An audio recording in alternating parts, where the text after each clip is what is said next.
Failure. Failure. Failure. Failure. Not many of us talk about it.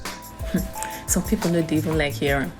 But the truth is, failure is and always will be a part of life. At some point in our life, we will definitely experience failure. In today's world, we hear people focus more on their success and rarely talk about their failures. Experiencing failure can be overwhelming and difficult to accept. It can make you feel like your case is peculiar and you are all alone. Today, we bring you examples of some successful people with surprising stories of past failures. So grab your popcorns. Or just listen. Strife Masiyiwa. Strife Masiyiwa is a London-based Zimbabwean billionaire businessman and philanthropist. He is the founder and executive chairman of Econet Global, Kwasi TV, and many other companies.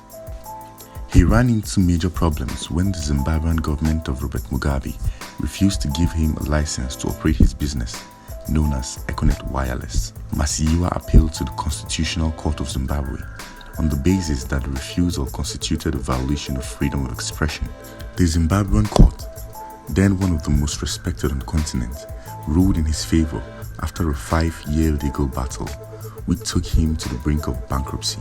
The ruling, which led to the removal of the state monopoly in telecommunications, is regarded as one of the key milestones in opening the African telecommunications sector to private capital. Today, Masiyiwa has excelled greatly in Africa and internationally. He is one of the most influential Africans in the world, and that's number 1 on our list. Number 2. Number 2. Jerry Hume. Jerry Hume is one of the co-founders of Touch of Modern, an e-commerce site with more than 12 million users and over $100 million in sales as of 2016. This online behemoth was a smashing success while Hume was still in his 20s, but that doesn't mean Hume has never experienced failure. According to him, before Touch of Modern, we spent a year and $800,000 on a project that at its core could not scale. After the initial failure, our investors jokingly said, "Consider it tuition."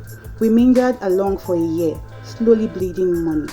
What I regret most is not that we failed, but that we did not fail quickly enough. The solution we have now to prevent the same mistake is to launch things on a small scale, do it quickly, and establish beforehand, very concretely, what goals we have to hit for the initiative to be considered successful and for us to keep investing. If we don't hit those goals, we evaluate objectively and move on, knowing that the most valuable thing we have is the time we will be spending in the future, not the time we spent in the past.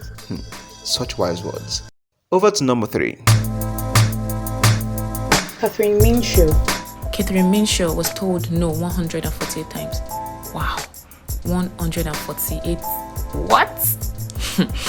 When she started pitching investors to finance her job and career website, The Muse, she had left a safe job and a steady paycheck, and now she was having bouts of self-doubt and asking herself, am I crazy? Huh? Okay. In her words, Minshew pushed through barriers because she was confident in her own vision of a website that did a better job of helping job hunters and career seekers evaluate opportunities and make informed decisions. Those skeptical investors had pitched early on her, want her to drop the idea of including content along with job search functions on the website because that model isn't easy to scale. Today, it's what allowed the Muse to stand out in the career tech field.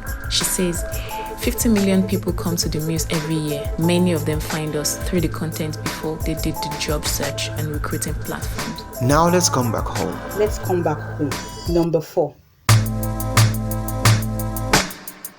Adenike Ogunlesi. A lot of activities happen every day.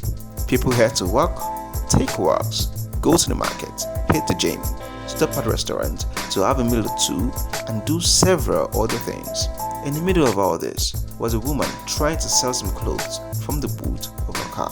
While extremely few people may have seen her plow trade in the mid-90s might remember her humble beginnings, many who passed her by would never have had a clue that the lady selling the items from that car boot could someday grow the business into a multi-million dollars venture. Started from the bottom. A long-term brand, Rough and Tumble, which manufactures children clothing, Today he has opened several branches all over Nigeria and employs over 200 people, and has grown to add 2 more clothing brands named Ninja Boys and Trendsetters to their collection. And last but not certainly the least of our list.